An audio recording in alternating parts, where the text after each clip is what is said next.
ओम नमः सिद्धेभ्य। एष सुरासुरमणुसिन्धवन्दिदं धोदघायिकम् अमलं प्रणमामि वर्धमानं तीर्थं धम्मस्य कर्तारम्। प्रवचन सार जी के सुख अधिकार पर अपनी चर्चा है। इसमें अपन ने सुबह बात की थी 58वीं गाथा पर कि उसके पहले की चर्चा ये भी थी कि हमारा जो ज्ञान है वो परोक्ष क्यों है।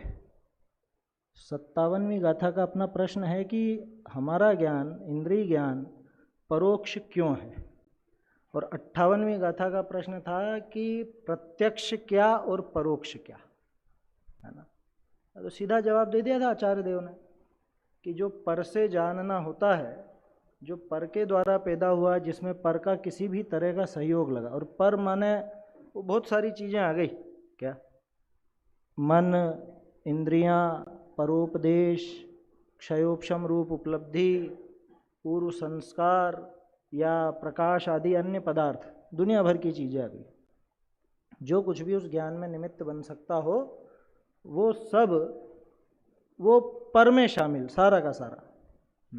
अब उसके मार्फत जो हो, जो उसके माध्यम से हो, वो परोक्ष है। पर की तरफ से जो जाने वो परोक्ष, और जो केवल आत्मा से जाने, केवल आत्मा माने केवल आत्मा और कोई नहीं चाहिए, आत्मा से ही जो जानता है वो ज्ञान प्रत्यक्ष ज्ञान है ना। तो देखो, परोक्ष में जो अपन ने अर्थ लिया कि पराई इंद्रियों के पर अक्ष के कारण जो जाने वो परोक्ष, और प्रत्यक्ष में अक्ष का अर्थ बदल जाएगा, जो आत्मा के प्रति होकर जाने वो प्रत्यक्ष। क्या प्रत्यक्ष में अक्ष का अर्थ आत्मा, परोक्ष में अक्ष का अर्थ इंद्रियां। कैसी विचित्रता है ये। अपने भाषा की कमजोरी है असल में। क्या ये भाषा की कमजोरी? भाषा की कमजोरी क्यों कह रहा हूं भाई? शब्द संख्यात है ना, और वस्तुएं तो अनंत हैं, भाव भी असंख्य हैं अथवा अनंत भी कहते हैं। तो अब एक ही शब्द कई कई अर्थों में काम में आता है, तो इसलिए वो अक्ष इंद्रियों के लिए भी आता है, अक्ष आत्मा के लिए भी आता है। अब ये हमको समझना पड़ेगा, और आचार्य देव तो पद पद पर समझाते हैं कि कहाँ कैसा अर्थ लेना। अभी बहुत सुंदर चर्चा चल रही थी ना सत की। सत बताया ना, भाई साहब ने एक बात कही थी, सत को बहुत ज़्यादा भाव दिया जाता है। वो हकीकत है, वो भाव देना पड़ेगा। इस संबंध में एक थोड़ा सा विचार आपके सामने रखता हूँ, चिंतन कीजिएगा, बहुत मजा आएगा। सम्यक दर्शन जीव के कौन से गुण के आधार पर होता है? प्रश्न को ढंग से समझना। सम्यक दर्शन, अच्छा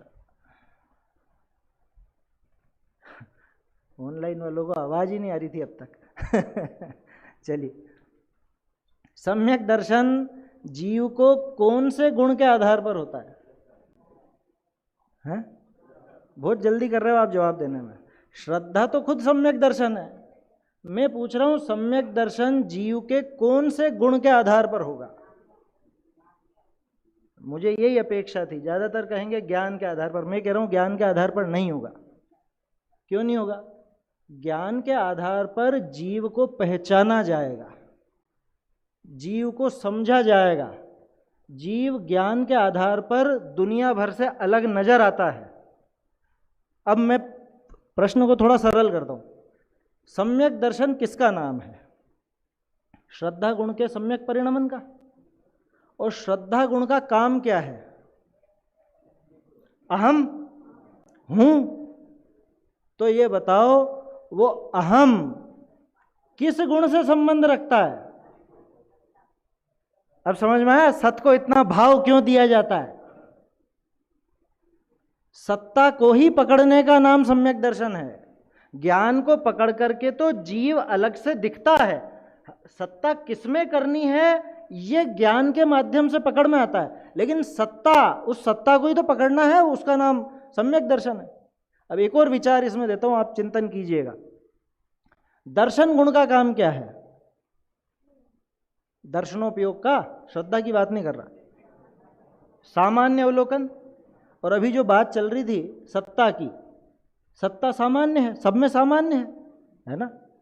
क्या आया था वो, सादृश्य अस्तित्व और एक स्वरूप अस्तित्व, दो शब्द आए थे ना। तो उसमें स्वरूप अस्तित्व तो सबका न्यारा न्यारा, सादृश्य अस्तित्व वो है सत्य। और दर्शनोपयोग की नज़र में जीव और पुद्गल ये अलग अलग हैं क्या?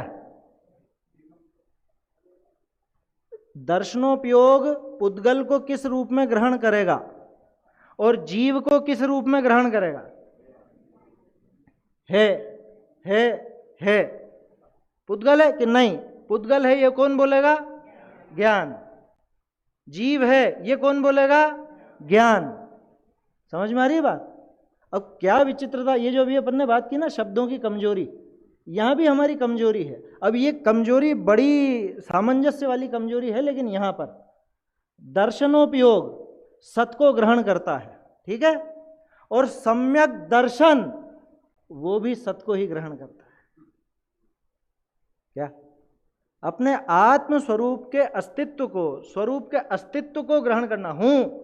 हुंकार, अपने स्वरूप का हुंकार, उसी का नाम सम्यक दर्शन है ना। तो आचार्यों ने भी क्या सोच करके उसको सम्यक दर्शन नाम दिया होगा और इधर दर्शनोपयोग नाम दिया होगा। कुछ ना कुछ तो वहां सामने बैठता है। द्रव्य संग्रह में वो प्रकरण आता है ऐसा, दर्शनोपयोग किसको कहा? स्वयं को ग्रहण करे वो दर्शन और पर को ग्रहण करे वो ज्ञान, ऐसी परिभाषा भी है वहां पर। हालांकि वहां पे प्रकरण अलग है, वो न्याय ग्रंथ के हिसाब से समझाने के लिए दिया है, लेकिन कहीं ना कहीं तो आचार्य देव कुछ ऐसा बताना चाह रहे हैं कि ये सत्ता को पकड़ने का काम सम्यक दर्शन में है, इसलिए सत्ता को भाव देना बहुत जरूरी है। तो सम्यक दर्शन कौन से गुण के आधार पर हुआ? अस्तित्व जीव का।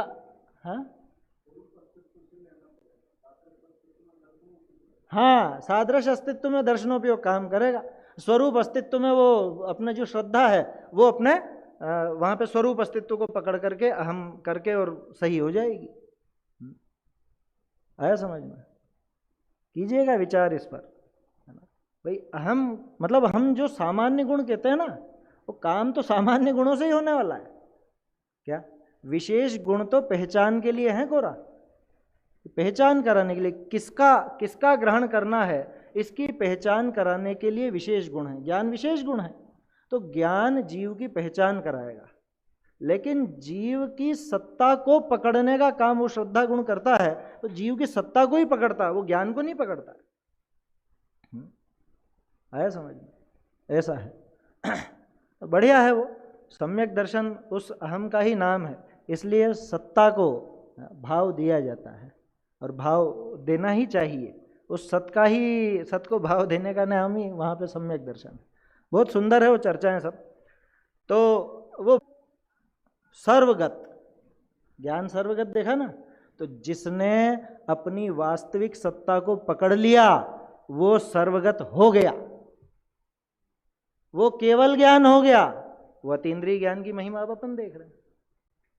आ जाइए अब 59वीं गाथा पर, है ना। ये विषय सब जुड़े हुए हैं आपस में, अंदर से अंदर। पुराने मंदिर बनते थे ना, हमारे यहाँ पे हैं 1200 साल पुराने मंदिर।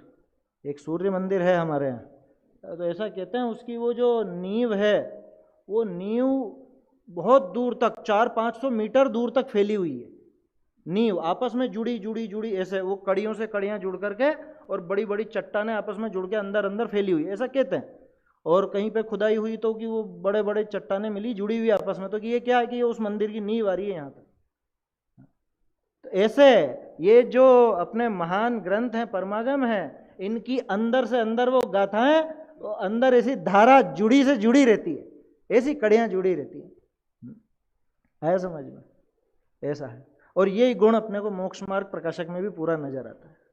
शुरू से आखिर तक आप देखो, ऐसे मिलेंगे बिल्कुल गुथे हुए, तब तो आचार्य कल्प कहा जाता है टोडरमल जी को। खैर वो दूसरा विषय है। तो अपनी बात 58वीं गाथा तक हो चुकी थी, है ना। वहां तक अपना एक प्रकरण हो गया 4 गाथाओं का, कि जिसमें इंद्रिय ज्ञान का हे पना क्यों है वो दिखाया गया। अब इंद्रिय ज्ञान का हे पना तो दिखा दिया, अब करें क्या? कि अतीन्द्रिय ज्ञान के लिए प्रयास करो क्योंकि वो उपादेय है। तो अतीन्द्रिय ज्ञान की महत्ता दिखाने के लिए, और सिर्फ अतीन्द्रिय ज्ञान की महत्ता नहीं दिखेगी इसमें, उस अतीन्द्रिय ज्ञान से हमारा इंद्रिय ज्ञान कैसे कमजोर पड़ता है या खोटा नजर आता है, वो सब आपको नजर आएगा इसमें, ये 4 गाथाओं में। देखते हैं अपन। अथ एतदेव प्रत्यक्षम पारमार्थिक सौख्यत्वेन उपक्षिप्ति। अब ये जो प्रत्यक्ष कहा गया 58वीं गाथा में, जो कहा कि जो केवल से ज्ञात होता, केवल आत्मा से ही ज्ञात होता है, वो प्रत्यक्ष है। और ये जो प्रत्यक्ष है यही पारमार्थिक सौख्य है। ये यहाँ 59वीं गाथा के अंदर यहाँ दिखाते हैं। इसमें आएगी वो बात कि ज्ञान ही सुख है, इसके अंदर आएगी। जादम स्वयं समंतम णाणमणं तत्थ वित्थडं विमलम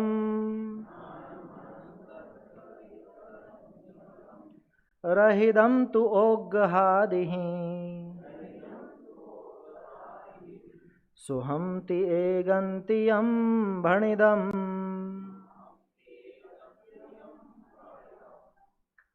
जादम स्वयं, स्वयं जात, स्वयं जात माने स्वयं पैदा हुआ। स्वयंभू शब्द आता है एक, स्वयंभू, वो स्वयंभू स्वयं जात एक ही शब्द है क्या, एक ही अर्थ है माने उनका। भगवान के लिए आता है स्वयंभू, ऐसे ही उनका केवल ज्ञान ये स्वयं जात। कह रहे नहीं साहब ये तो केवल ज्ञानावरण के क्षय से पैदा हुआ है। बोलो हुआ कि नहीं हुआ? कि केवल ज्ञानावरण के क्षय से तो धूल बनी, सुबह करी थी ना चर्चा पर। ये केवल ज्ञानावरण का क्षय हुआ तो क्या बना कि अकर्म बना। वो पहले कार्मण वर्गणाएं थी, अब अकर्म रूप हो गई। अरे और सोचने वाली बात है, वो कार्मण वर्गणा है, उसके वो खुद ज्ञान पैदा नहीं कर सकता, तो नाश होकर के ज्ञान कैसे पैदा होगा उससे? समझ में आई बात? वो जैसे कौन सा जानवर, शायद बिच्छू के लिए कहते हैं, किसके लिए कहते हैं कि वो जब वो बच्चे पैदा होते हैं तो वो मर जाता है, किसके लिए आती है? ऐसे कोई जानवर के लिए आती है इस तरह की बात? हाँ? या फिर भूमि के जीवों के लिए तो आती है कि इनके बच्चे पैदा हुए और ये मरे, हैं कि इनके मरने पे इनके बच्चे पैदा हुए। पहले तो उसमें भी समझना पड़ेगा कि पहले पैदा हुआ कि पहले मरा। और यहाँ तो अपन कह रहे हैं केवल ज्ञानावरणी मरा और केवल ज्ञान पैदा हुआ, ये कैसे संभव है? केवल ज्ञानावरणी मरेगा, मरेगा का मतलब सिर्फ रूप परिवर्तन होगा, मरता तो कोई भी नहीं है क्या? न जीव मरता है न पुद्गल मरता है, ठीक है, रूप ही तो बदला उसका। तो क्या होगा उसका जो क्षय होगा, तो क्या होगा कि वो कर्म अकर्म रूप हो जाएगा, बस यही होगा। उससे ज्ञान कैसे पैदा हो जाएगा? उससे ज्ञान पैदा नहीं हो सकता।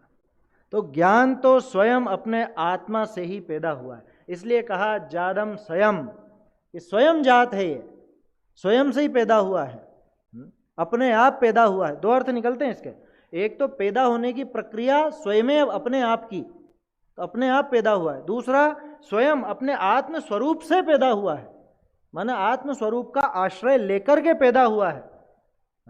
ये जो अतीन्द्रिय ज्ञान है, केवल ज्ञान है, ये अपने स्वरूप के आश्रय से पैदा हुआ, इसलिए स्वयं जात। वो पिछली गाथा में परदो आया था, जम परदो विण्णाणम, कि वो पर से पैदा हुआ था। वो तो पक्की बात पर से ही पैदा हुआ था, क्योंकि वहां पर का निमित्त लागू था, यहां पे कोई निमित्त नहीं। सिद्धांत की भाषा में भले आप कह दो ऐसा कि केवल ज्ञानावरणी के क्षय के निमित्त से केवल ज्ञान होता है, लेकिन वो सिर्फ व्यवहार का कथन है। आया समझ में? जैसे कि बिल्ली के छींकने से छींका टूट जाता है, वैसे ही केवल ज्ञानावरणी के क्षय से केवल ज्ञान पैदा हो जाता है। अब बोलो कितनी सच्चाई है? ये तो काकताली न्यायवत है। दो उदाहरण आते हैं उसमें। एक ताल का वृक्ष होता है, उसका फल बहुत ऐसा टूटता नहीं आसानी से, क्या? अब कौवा उस पर बैठा और बैठ करके एकदम से उड़ा और वो फल का गिरना हुआ, तो ये काकताली, ये कौवे ने तोड़ दी। अरे अच्छे नहीं तोड़ पाते उस फल को, ये कौवे ने तोड़ दिया। दूसरा उदाहरण आता है कि कौवा उस वृक्ष के नीचे से निकल रहा था और ऊपर से वो ताल का वृक्ष, वो ताल का फल गिरा और उस कौवे की चोंच में, इधर से तो वो गिरना और इसका कौवे का निकलना, तो कौवे की चोंच में वो फल आ गया। तो ये तो एक सिर्फ समकाल दिखाने वाला न्याय है, इसमें कुछ किया धरा कुछ भी नहीं है। ठीक ऐसे ही ये समकाल की बात है कि इधर तो केवल ज्ञानावरण का क्षय हुआ और इधर केवल ज्ञान रूप पर्याय प्रकट हुई। वास्तव में केवल ज्ञानावरणी के क्षय से केवल ज्ञानावरणी का क्षय हुआ और केवल ज्ञान से केवल ज्ञान हुआ। क्या समझ में आ रही है बात? क्योंकि वो पुद्गल द्रव्य है, ये जीव द्रव्य का काम है, तो इसका उसमें और उसका इसमें कोई लेना देना, कोई हस्तक्षेप नहीं। इस वजह से जादम स्वयं, स्वयं पैदा हुआ है। ठीक है ना? हाँ, समकाल प्रत्यासत्ति, एक ही काल में हो गए ये दो काम, एक ही काल में। जादम स्वयं, दूसरा विशेषण समंतम, समंत है, समंत भद्राचार्य का नाम था ना, समंत। समंत का क्या अर्थ होता है? सब ओर से, चारों ओर से। तो ये सब तरफ से जानता है। क्या? सब तरफ से जानता है। हमारी तो बड़ी लिमिट है। क्या? चक्षु मतलब वो वर्ण का ज्ञान की वो इधर से हो रहा है, शब्दों का ज्ञान इधर से हो रहा है, स्पर्श का ज्ञान जो भी है, शरीर पूरे स्पर्शन है, रस का ज्ञान यहाँ से हो रहा है। तो कहीं कहीं के दरवाजे खुले हैं, कहीं कहीं के दरवाजे बंद हैं। ये दरवाजे बंद हैं खुले हैं, ये टीका में है शब्द। क्या? केवल ज्ञान के लिए कौन से दरवाजे बंद है? सारे। कि ये किस तरफ से देखता है। जैसे मान लो ये आपके इतने सारे दरवाजे हैं ना, ये है? अब कोई व्यक्ति उधर खड़ा है वहाँ पे और उसने देखा, क्या देखा कि अंदर वहाँ गुरुदेव की फोटो लगी है। तो कह रहा मुझे तो नहीं दिखा। तो उससे पूछा जाएगा तुमने कौन से दरवाजे से देखा था? उस दरवाजे से ये फोटो नहीं दिखेगा, उस दरवाजे से दिखेगा। फर्क पड़ गया ना दरवाजे दरवाजे का। तो कोई दरवाजा खुला हो और कोई दरवाजा बंद हो तो बड़ी समस्या खड़ी होगी कि उस दरवाजे की जद में जो जो चीजें आएंगी वो नजर आएगा। तो उस इंद्रियों की जद में, उस मन की जद में, यानी वही उसकी क्या कहें, जितनी योग्यता हो, है ना, योग्य, योग्य शब्द आया था ना, अपने योग्य वस्तु को ही जान पाता है। क्योंकि उसके कुछ दरवाजे बंद हैं, कुछ दरवाजे खुले हुए हैं। टोडरमल जी का वो प्रकरण ध्यान कर लीजिए जो कल अपन ने देखा था, है ना। उसकी सीमा निर्धारित कर दी कि तुमको इतनी सामर्थ्य तो दी है, लेकिन सामर्थ्य देने के बावजूद भी एक दिन में तो एक ही गांव में जाओगे, और एक गांव में भी जाओगे तो इन 10 को साथ में लेकर के जाओगे, तो उसकी गति बाधित हो जाती है। केवल ज्ञान में ये समस्या है ही नहीं, सारे दरवाजे खुले हुए हैं, एक भी दरवाजा बंद नहीं। इसलिए कैसा जानता है? समंतम, चारों ओर से जानता है। अच्छा देखो, ये जो समंत शब्द है ना, ये मुझे बड़ा अच्छा, मतलब बहुत प्यारा लगा। ये इसके दो तरफ से अर्थ लेना। एक तो ये सब तरफ से जानता, माने जितना आत्मा हर तरफ से पूरा का पूरा जान रहा है। वैसे तो हमारा भी ज्ञान पूरा आत्मगत ही है, जानने का काम तो पूरे में ही होता है, लेकिन फिर भी अपनी एक लिमिट है ना, इंद्रियों की वजह से और दूसरे कारणों से, उनके ऐसी कोई लिमिट नहीं। तो एक अर्थ तो इस तरफ से, आत्मा की तरफ से समंत। दूसरा, पदार्थ को समंत जानता है। क्या? पदार्थ को भी समंत जानता, माने पदार्थ को भी चारों तरफ से जानता है। आपको मेरा हाथ दिख रहा है?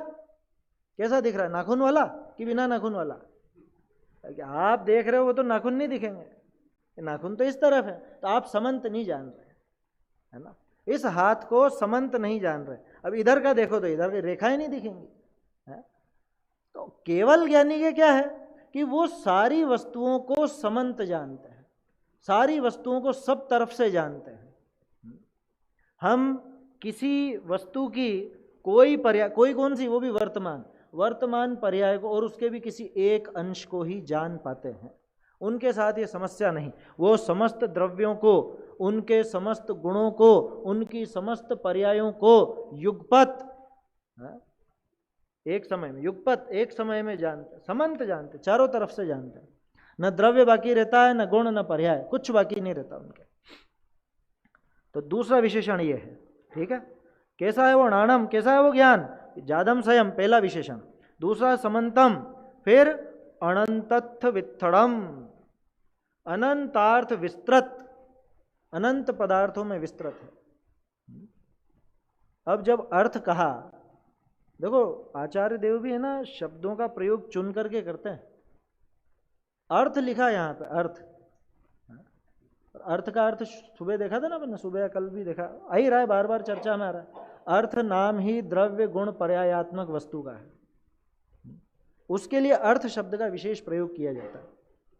क्या उन्होंने तत्व नहीं लिखा, उन्होंने अर्थ लिखा। तत्व में और अर्थ में थोड़ा सा अंतर है। तत्व मुख्य रूप से जब बात करता है, किसकी बात करता है? वो आत्मा की तो है, लेकिन तत्व क्या है? चलो थोड़ी सी इस पर भी चर्चा करते हैं। तत्व क्या है? द्रव्य है, गुण है या पर्याय है? सोचिए, द्रव्य गुण पर्याय में से बताइए, तत्व क्या है? द्रव्य है, गुण है या पर्याय है? पर्याय। पर्याय है, सच में पर्याय है। अरे भाई 7 तत्व है ना, आश्रव, बंध, संवर, निर्जरा, मोक्ष, ये क्या है? पर्याय ही तो है। आप कहोगे जीव, तो जीव द्रव्य की बात नहीं ली जाती, तत्व की बात ली जाती है। उस पर्याय में उसका वो स्वत्व पकड़ा जाता है। आया समझ में? वो त्रैकालिक का तात्कालिक पकड़ा जाता है। वो कहाँ पकड़ा जाता है? पर्याय में पकड़ा जाता है। तो तत्व में जो बात आती है वो पर्याय की मुख्यता से बात आती है। और अर्थ जब कहेंगे तो द्रव्य गुण पर्यायात्मक पूरी वस्तु को पकड़ेंगे। प्रवचन सार जी में ज्यादातर अर्थ शब्द का प्रयोग है। अपने को गौर करना चाहिए कि ये शब्द क्यों लिया, है ना। तत्वार सूत्र में उमा स्वामी आचार्य ने समझाया ना, अर्पित अनर्पित सिद्धे। तो अर्पित तो है, लेकिन इसका अनर्पित भी तो देखो कि दूसरा क्यों नहीं कहा। ये केवल ज्ञानी जब जानते हैं, वो सिर्फ उस पर्याय को नहीं देखते, उसके गुणों को भी देखते हैं, उस द्रव्य को भी देखते हैं। बल्कि पर्याय जो अभी है, इसकी पिछली है तो अनुस्यूति से रचित प्रवाह क्रम है, अनुस्यूति से रचित विस्तार क्रम, वो सारे क्रम सहित उस अर्थ को वो जानते हैं। कठिन तो नहीं हो रहा ना, ये विशेषणों की चर्चा कर रहे हैं अपन। तो नाणम अनंतत्थ वित्थड़म, कि कहाँ फैला हुआ है ये ज्ञान? ये जो केवल ज्ञान है कहाँ फैला हुआ है? अनंतार्थ में, अनंत पदार्थों में विस्तृत है, वहाँ फैला हुआ है हमारा ज्ञान।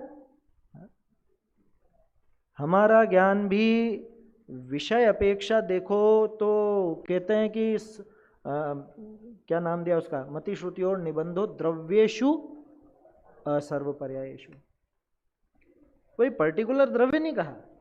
अवधि ज्ञान की सीमा बांधी की रूपिश्व अवधि, मन पर्याय ज्ञान की सीमा बांधी तद अनंत भागे मन पर्याय। इससे मति श्रुत ज्ञान इस मामले में इनसे आगे हैं कि ये रूपी के अलावा अरूपी में भी जाते हैं। लेकिन समस्या क्या है कि एक तो एक साथ नहीं जानते, एक सबको नहीं जानते, सीमित जानते हैं, और सबसे बड़ी क्या कहें, सबसे बड़ा दुर्गुण कि ये अस्पष्ट जानते हैं। अस्पष्ट जानते हैं माने परोक्ष जानते हैं, विमल नहीं है, निर्मलता नहीं है। अनंतार्थ में एक साथ विस्तृतपना नहीं है। अनंत पदार्थ ज्ञेय के ज्ञेय मतलब हमारे ज्ञान के ज्ञेय बनते हैं, लेकिन एक साथ नहीं बनते। केवल ज्ञानी के हमारे ज्ञान में एक साथ नहीं आता। हम किसी एक को क्या, तो अनंतत्थ वित्थड़म, ये केवल ज्ञान। और कैसा है? विमलम, कि किसी प्रकार का मल इसमें नहीं है।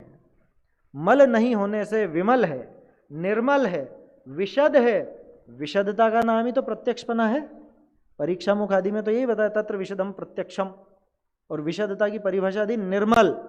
क्या ये जो क्षयोपशम आदि, क्षयोपशम ज्ञान आदि में असंभव है, ऐसी निर्मलता को ही विशदता यानी प्रत्यक्षपना कहा जाता है। तो हमारे ज्ञान में वो प्रत्यक्षता है ही नहीं, निर्मलता नहीं है। अरे आप आंवले को इतना पास में रख के भी देखोगे ना, हाथ पे रखे, आंवले का उदाहरण आता है ना, हाथ पे आंवला रख लो तो भी आपके ज्ञान में वो निर्मलता नहीं है।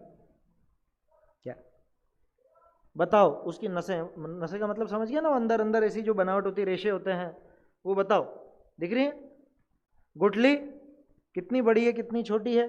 उस गुठली में बीज कितने हैं, किस आकार के, कुछ भी तो नहीं मालूम है। तो स्पष्टता नहीं है। अरे दो आंवले सामने रख दो तो दोनों के रंग में अंतर तक नहीं नजर आएगा आपको। क्या बोलो, ये तो हमारा हस्तामलकवत ज्ञान है। और केवल ज्ञानी, अब वो क्या कहें, हम तो उदाहरण ऐसे ही देंगे ना, हाथ पे रखे आंवले के समान, हालांकि हमारे हाथ पे आंवला भी रख दोगे तो भी अस्पष्ट है, और केवल ज्ञानी के तो कुछ भी सामने नहीं है तो भी सब कुछ सामने है। क्या सब कुछ सामने है, ऐसा। अनंतत्थ वित्थड़म विमलम रहिदम तु ओग्गहादि, है ना, कितने हो गए, पांचवा होगा शायद, जादम स्वयं पहला, समंतम दूसरा, अनंतत्थ वित्थड़म तीसरा, विमलम चौथा, और रहिदम दु ओग्गहादि। कल वो 20 बोल की चर्चा कर रहे थे ना, ये यहाँ केवल ज्ञान के 5 बोल हैं। सच में 5 बोल है, टीका देखोगे आप 5-5 बोल दिखाए यहाँ पे। अतीन्द्रिय ज्ञान और इंद्रिय ज्ञान की ज्ञान में जो अंतर है, और अतीन्द्रिय ज्ञान सुख का कारण क्यों है और इंद्रिय ज्ञान सुख का कारण क्यों नहीं है, इसके लिए 5 बोल दिए आचार्य देव ने। आप क्या सोच रहे हो, ये सिर्फ महिमावाचक है? आचार्य देव को क्या दिखाना है? ऊपर हेडिंग क्या पढ़ी थी अपन ने, पारमार्थिक सौख्यत्वेन उपक्षिपति, कि पारमार्थिक सुख का कारण पना दिखाते हैं अतीन्द्रिय ज्ञान का। तो ये सब कारण है क्या? केवल ज्ञान अतीन्द्रिय सुख का कारण क्यों है? क्योंकि वो स्वयं पैदा हुआ है। इसका अनर्पित अर्थ क्या निकला कि जो स्वयं पैदा नहीं हो सकता, जो दूसरे के आधार पर पैदा होता है, वो तो दुख का कारण होगा। दूसरे की अपेक्षा रखकर पैदा होगा, वो दुख का कारण है।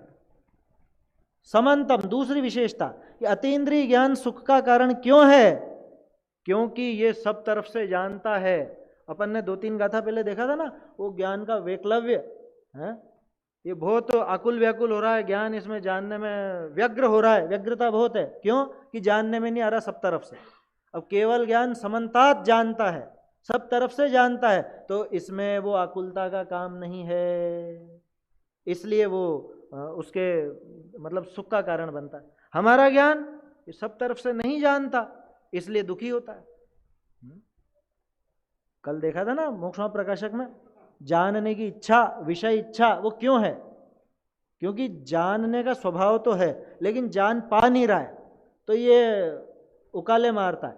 क्या? ये भी जानूं, ये भी जानूं, ये भी जानूं। जानने की इच्छा होती है, व्यग्रता होती है। वो व्यग्रता क्यों है? इसलिए है क्योंकि एक तो वो समंत नहीं है, दूसरा वो अनंतार्थ में विस्तृत नहीं। केवल ज्ञान में ये पावर है कि वो अनंतार्थ में विस्तृत है और समंत है, इसलिए वहां व्यग्रता का, आकुलता का कोई काम नहीं है। और आकुलता का काम नहीं होने की वजह से अनाकुल है, अनाकुल होने की वजह से सुख है। नहीं आ रहा समझ में? आत्म को हित है सुख, सो सुख आकुलता बिन कहिए। कहां से निकली लाइन? छेड़ाला में तो लिखी है, निकली कहां से? यहीं से निकली है। यहां आचार्य देव अभी लिखेंगे अनाकुलत्व ही सौख्य है, ऐसा लिखेंगे क्या? आया समझ में? इसी के अंदर आएगा, इसी की टीका में, अगली गाथा की टीका में। अनाकुलता ही सुख का लक्षण है, क्योंकि आकुलता होने पर आया समझ में? आकुलता इज इक्वल टू दुख। और आकुलता क्यों? बोलो, मेरा मुट्ठी के अंदर क्या है? अब वो आपके मन में आ गई इच्छा ऐसी जानने की, लेकिन मुट्ठी में कुछ भी नहीं है। दादा ऐसा उदाहरण देते थे क्या, जैसे ये यहाँ पे अभी ये है ना, इसके पीछे क्या है? यहाँ अगर लिख दिया जाए इस पर्दे को हटाकर कोई नहीं देखे, क्या? इस पर्दे के पीछे देखना मना है। अभी जब तक नहीं लिखा तब तक तो आपको भी कोई विकल्प नहीं, लेकिन ऐसा लिख दिया जाए तब, अब जो आएगा वही चुपचाप हटा के देखने की कोशिश करेगा। क्यों? ये व्यग्रता है, ये व्यग्रता, ये जानने की इच्छा, जानने की आकुलता क्यों है? क्योंकि समंत नहीं जान रहे। इसके पीछे का कहां जान रहे? आगे का जान रहे, समंत नहीं जाना ना। दूसरा, अनंतार्थ विस्तृत, यहां तक का तो विस्तृत है हमारा ज्ञान, इसके पीछे के में विस्तृत नहीं है, फैला हुआ नहीं है, तो आकुलता पैदा होती है।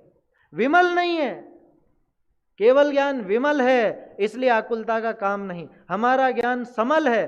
कौन सा मल है? किसकी वजह से मल है? अरे वो पढ़ा हुआ है ना प्रतिपक्षी ज्ञानावर्णी, तो वो खड़ा है तो ये मल खड़ा है। नहीं जान पाता उसकी वजह से, इसलिए समल है और इसीलिए दुख है। और इसके पीछे का भी ज्ञान होता, मान लो मतलब प्रत्यक्ष होता, तो फिर तो कोई दिक्कत थी नहीं, तो आप जानते आसानी से, आपको आकुलता नहीं होती। केवल ज्ञानियों को आकुलता नहीं हो रही कि इसके पीछे क्या है, हमें हो रही है आकुलता है इसके पीछे क्या है।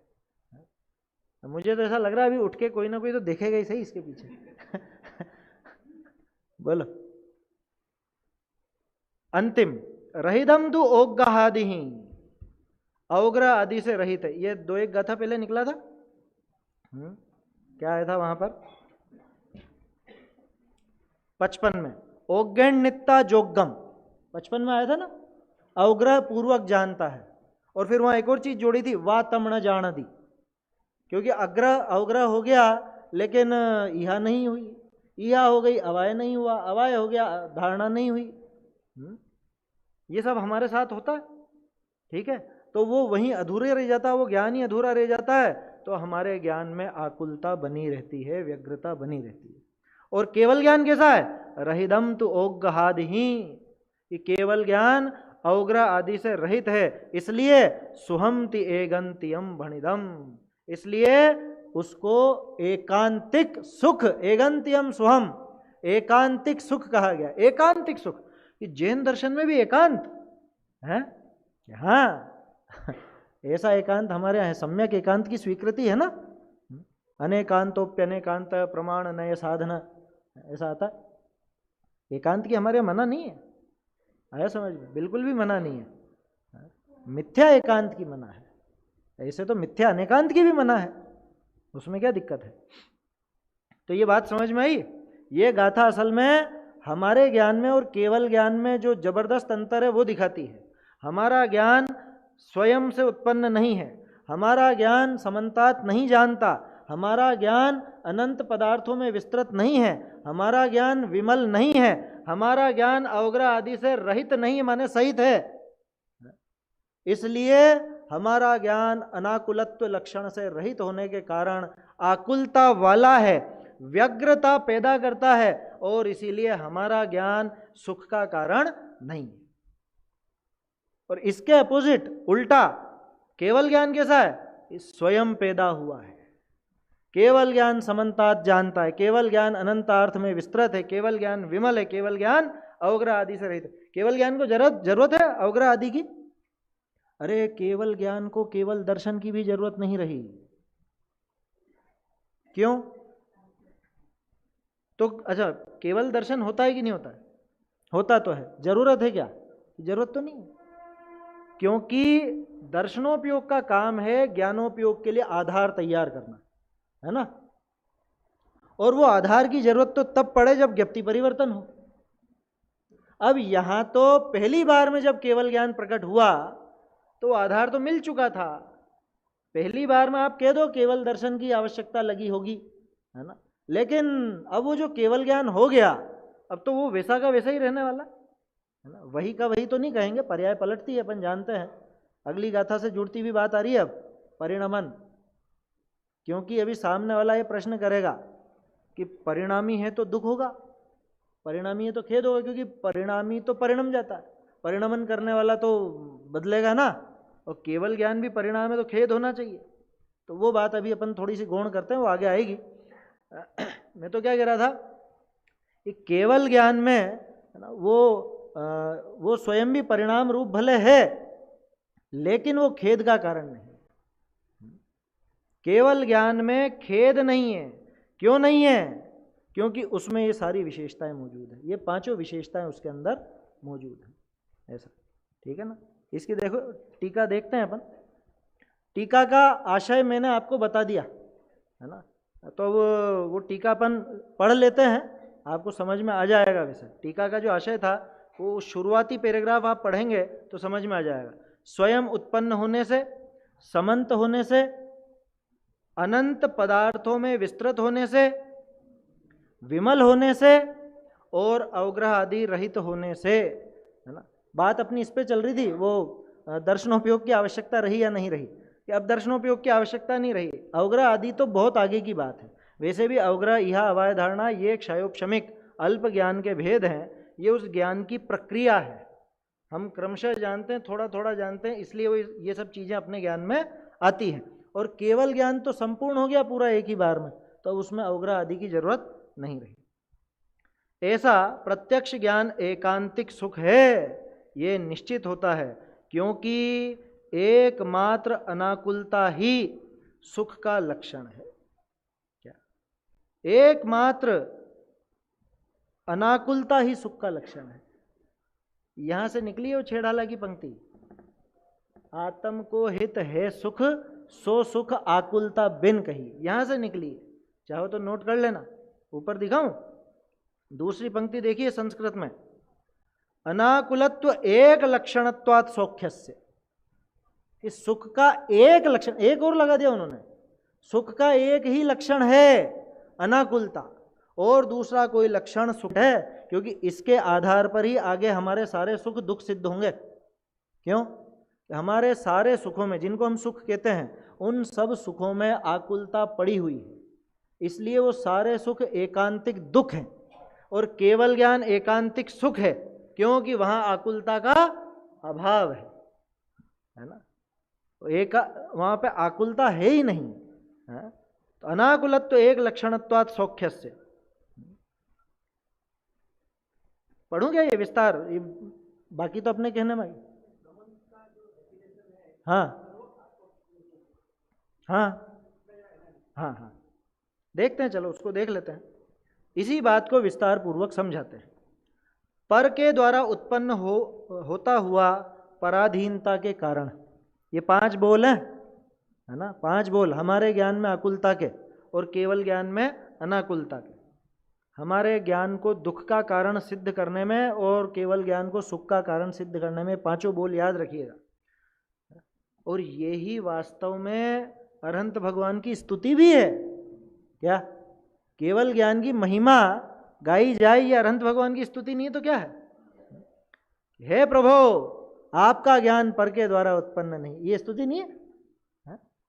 पर के द्वारा उत्पन्न होता हुआ पराधीनता के कारण, असमंत होने से इतर द्वारों के आवरण के कारण, इसी की कह रहे हैं ना आप, इतर द्वारों के, इतर माने दूसरे, इतर माने दूसरे, दूसरे द्वारों का आवरण। दूसरे द्वारों का आवरण कैसा? जैसे वो याद कीजिए टोडरमल जी वाली बात, इसको 5 ग्राम जाने की शक्ति है, लेकिन पाबंदी लगा दी कि एक दिन में एक ही गांव पे, तो दूसरे द्वार का आवरण आ गया। तीसरा एक और आवरण आ गया, ये 10 को भी साथ में लेकर के जाओ तो उसकी रफ्तार कम हो गई। ठीक है ना, ये तो उदाहरण हो गया। अब अपने पे लगाओ, मुझे जानने की शक्ति है, वर्ण जानने की शक्ति है, रंग जानने की, लेकिन ये दरवाजा बंद हो गया, इतर द्वार का आवरण। आया समझ में? या आंख भी खुल रही है लेकिन चश्मा इधर उधर रखने में आ गया, ये एक और आवरण आ गया। ये दोनों भी हों तो कोहरा बहुत है या और चीजें बहुत है, ये इतर द्वार का आवरण। अरे तमाम चीजें आ जाएंगी इसमें। इतर द्वार के आवरण तो असमंत हो गया, सब तरफ से नहीं जान रहा। अच्छा नीचे फुटनोट में, चारों ओर सर्व भागों में वर्तमान, ये तो समंत शब्द का सामान्य अर्थ है, सर्व आत्म प्रदेशों से जानता हुआ। ठीक है, केवल ज्ञान की ये शुरू में बात की थी ना अपन ने, हम तो जैसे रस का ज्ञान कहाँ से कर रहे हैं कि यहीं से हो रहा है। होने को ज्ञान अपना पूरा आत्मगत है, लेकिन अपना द्वार तो यहीं से खुला है ना उस रस के लिए, गंध के लिए द्वार यहीं से खुला है, वर्ण का द्वार यहीं से खुला है, शब्द का द्वार यहीं से खुला है। तो ये हमारा एक अलग अलग दरवाजे हैं जिनके माध्यम से अपन देख पाते हैं, जान पाते हैं। तो एक आवरण खुले दूसरा आवरण लग जाए, ऐसे ऐसे कई समस्याएं अपने साथ खड़ी होती हैं। तो सब तरफ से नहीं जानते, केवल ज्ञानी सब तरफ से जानते हैं, वो सब तरफ से जानते हैं। माने उनको दुनिया में ये सब रंग देखने के लिए ये दरवाजे की जरूरत नहीं। देखो मजे की बात, केवल ज्ञानी जानते भी सब तरफ से हैं और जाना हुआ बोलते भी सब तरफ से। क्या क्या कहा? दिव्य ध्वनि कहां से गिरती है? मुंह से, सर्वांग से गिरती है, ध्यान रखना। टोडरमल जी ने स्पष्ट लिखा है समवसरण रचना वर्णन में, और मोक्ष मार्ग प्रकाशक में पेज नंबर 17 पे होगा। वहाँ 17 पे लिखा है कि जिनका शरीर ही है वो भाषा रूप परिणमित हुआ, पहले अधिकार में है, मोक्षों प्रकाशक में है ना। तो आप कहोगे बहुत सी भजनों में, स्तुतियों में, उनमें तो आता है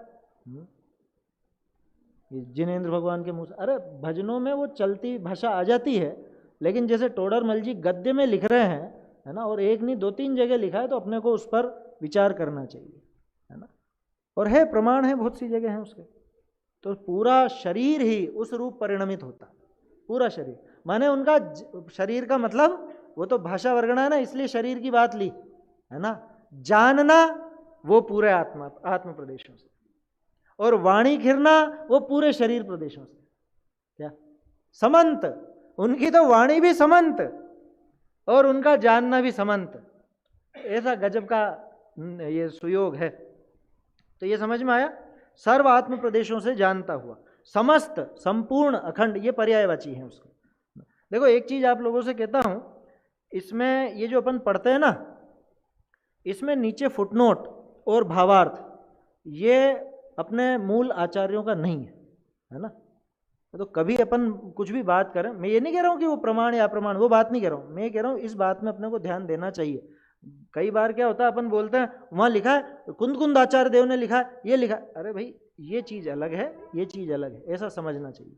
ये इसलिए भी कह रहा हूँ, अभी मैं पढ़ रहा था तो मुझे ध्यान में आया, PDF में एक जगह गड़बड़ है, अब पुस्तक में है या नहीं है, केवल ज्ञान में वो आकुल लिखा, ऐसा मैं भूल गया किस जगह था, मैं आ जाएगा, मैं बता दूंगा आपको। PDF के अंदर तो है गड़बड़, अब इसके अंदर है या नहीं वो अपने को देखना पड़ेगा छपी हुई पुस्तक में।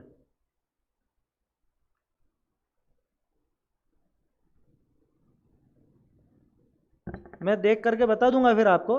तो मैं ये इसलिए कह रहा हूँ कि मैंने जो कल परसों आपसे कहा था, मूल शब्दों का ज्ञान आपको होगा, मूल से पढ़ोगे तो चक्कर में नहीं आओगे। तो बुद्धिपूर्वक किसी ने अर्थ बिगाड़ा ऐसा नहीं, वो हो जाता है, मिसप्रिंट हो जाती है कई बार, वो अनाकुलता की जगह आकुलता छप गया। PDF में है, मेरे ख्याल से पुस्तक में नहीं होगा, PDF में कई बार हो जाती है गड़बड़, वो कंप्यूटराइज टाइप करने के अंदर कई बार इस तरह का हो जाता है। तो मैं देख करके वो बता दूंगा आपको कि कहाँ पर है वो, ताकि सुधार कर लीजिएगा। PDF में तो कहाँ से सुधरेगा मुझे नहीं पता, लेकिन अगर इसमें होगा तो मालूम पड़ जाएगा, ठीक है ना। वो शायद इसलिए भी नहीं दिख रहा हो अभी क्योंकि यहाँ तो सही लिखा होगा। चलिए, तो क्या कहा है ना, इसकी टीका को देख करके समाप्त करते हैं अपन। पर के द्वारा उत्पन्न होता हुआ पराधीनता के कारण, इस टीका को अपन दो तरफ से देखते हैं।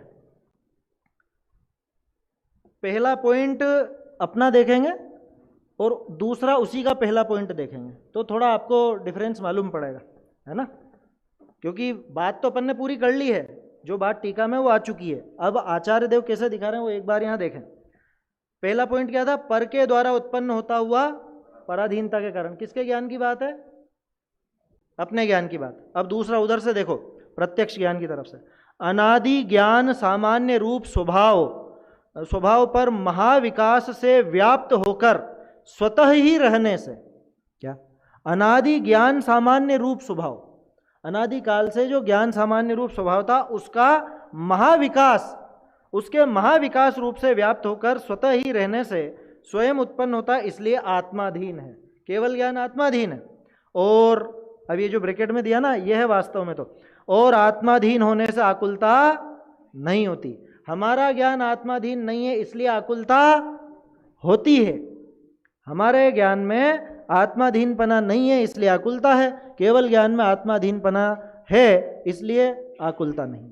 दूसरा, असमंत होने से इतर द्वारों के आवरण के कारण, ये हमारे ज्ञान की बात थी। असमंत होने से, अच्छा इसमें दिक्कत पड़ रही होगी आपको, हाँ आगे पीछे करना पड़ेगा। असमंत होने से, क्योंकि सब तरफ से नहीं जानता, तो इतर द्वारों का आवरण। दूसरा पॉइंट केवल ज्ञान का, समस्त आत्म प्रदेशों में परम समक्ष, देखो तो सही क्या लिखा, परम समक्ष, परम प्रत्यक्ष ज्ञानोपयोग रूप होकर व्याप्त होने से समंत है।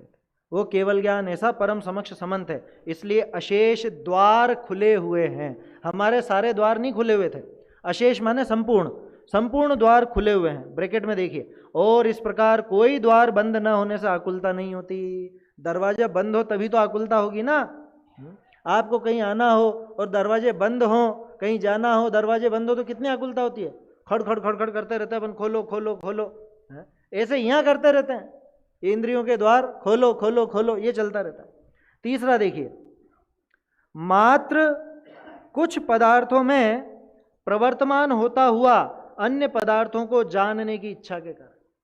कुछ ही पदार्थों में प्रवर्तमान है, अब जब कुछ में प्रवर्तमान है तो बाकी में इच्छा होगी होगी। इधर देखिए अब केवल ज्ञान में कि समस्त वस्तुओं के ज्ञेयाकारों को सर्वथा पी जाने से, मानो पीकर बैठ गया हो, बिल्कुल ऐसा, सर्वथा पी जाने से, समय तो हो गया अपना, सर्वथा पी जाने से परम विविधता में व्याप्त होकर रहने से अनंत पदार्थों में विस्तृत है, इसलिए सर्व पदार्थों को जानने की इच्छा का अभाव है।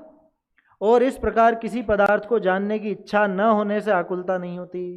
देखो, इच्छा नाम आकुलता, ये तो टोडरमल जी ने खूब क्या कहें कूट कूट करके सिखाया। इच्छा इज इक्वल टू आकुलता इज इक्वल टू दुख, है ना। एक और जोड़ लो, इच्छा इज इक्वल टू कषाय इज इक्वल टू आकुलता इज इक्वल टू दुख। ज्यादा इच्छा इज इक्वल टू ज्यादा आकुलता इज इक्वल टू ज्यादा कषाय इज इक्वल टू ज्यादा दुख। कम इच्छा इज इक्वल टू कम आकुलता इज इक्वल टू कम कषाय इज इक्वल टू कम दुख। इच्छा का अभाव इज इक्वल टू आकुलता का अभाव इज इक्वल टू कषाय का अभाव इज इक्वल टू दुख का अभाव इज इक्वल टू सुख। आया समझ में? ऐसा है। समय तो हो गया देखो अपना, है ना, ये पढ़ देता हूं 2 मिनट में। समल होने से असम्यक अवबोध के कारण, यानी कि कर्म मल युक्त होने से, संशय विमोह विभ्रम सहित जानने के कारण, ये तो लगे ही रहते हैं ना हमारे साथ, संशय विमोह विभ्रम वगैरह। इसका देखो चौथा बिंदु, सकल शक्ति को रोकने वाला कर्म सामान्य ज्ञान में से निकल जाने से, निकल गया ना ज्ञानावरणी, निकल गया, अत्यंत स्पष्ट प्रकाश के द्वारा प्रकाशमान तेजस्वी स्वभाव में व्याप्त होकर रहने से विमल है, इसलिए सम्यक रूप से बराबर जानता है। फलितार्थ क्या निकला? और इस प्रकार संशय आदि रहितता से जानने के कारण आकुलता नहीं होती। अंतिम बिंदु, अवग्रह आदि सहित होने से क्रमशः होने वाला पदार्थ ग्रहण के खेद के कारण, क्योंकि क्रमशः जानेगा तो रुकना पड़ेगा, रुकना है तो खेद है। क्या मान लो यहाँ तो आप सब साथ में बैठ जाते हो, पहले कई शिविरों में क्या होता था, वो थाली लेकर के लाइन में आगे आगे जाते थे, है ना। अब वो आगे वाला आगे बढ़े तो अपनी थाली में कुछ सब माल आएगा, है? ये खेद है, खेद है ना, इंतजार कर रहे हैं। अवग्रह इहा अवाय धारणा में इंतजार ही तो है, तो ये खेद है कि मेरी थाली में माल कब आएगा। ठीक है, अवग्रह आदि सहित होने से क्रमशः होने वाला पदार्थ ग्रहण खेद के कारण, इन कारणों को लेकर परोक्ष ज्ञान अत्यंत आकुल है। ठीक है, इधर 5वां बिंदु देखिए, जिनने त्रिकाल अपना स्वरूप युगपत समर्पित किया है, वो पदार्थ आ गए कि लो साहब जान लो हमको, वो पदार्थ खुद थाली में आ गए चल करके। क्या? जिनने त्रिकाल का अपना स्वरूप, त्रिकाल का अपना स्वरूप, अरे भूतकाल के अनंत पर्याय, भविष्य के अनंत पर्याय, वर्तमान की भी अनंत पर्याय। एक द्रव्य में एक समय में कितनी पर्याय? अनंत, क्योंकि प्रत्येक गुण की एक एक पर्याय लोग है, अनंत गुण है तो अनंत पर्याय, है ना। तो जिनने त्रिकाल का अपना स्वरूप युगपत समर्पित किया है, यानी एक ही समय में बताया है, ऐसे लोकालोक में व्याप्त होकर रहने से अवग्रह आदि रहित है, इसलिए लोकालोक में व्याप्त कहा जाता है उसको। इसलिए क्रमशः होने वाले पदार्थ ग्रहण के खेद का अभाव है। इस प्रकार प्रत्यक्ष ज्ञान में ये कमियां नहीं है, केवल ज्ञान में ये कमियां नहीं है, तो वो अनाकुल है, इसलिए वास्तव में वह पारमार्थिक सुख है। तो क्षायिक ज्ञान, केवल ज्ञान एकांत सुख है, ऐसा इस गाथा में 59 गाथा में अपना सिद्ध होता है ना। आगे की चर्चा फिर अपन कल देखेंगे।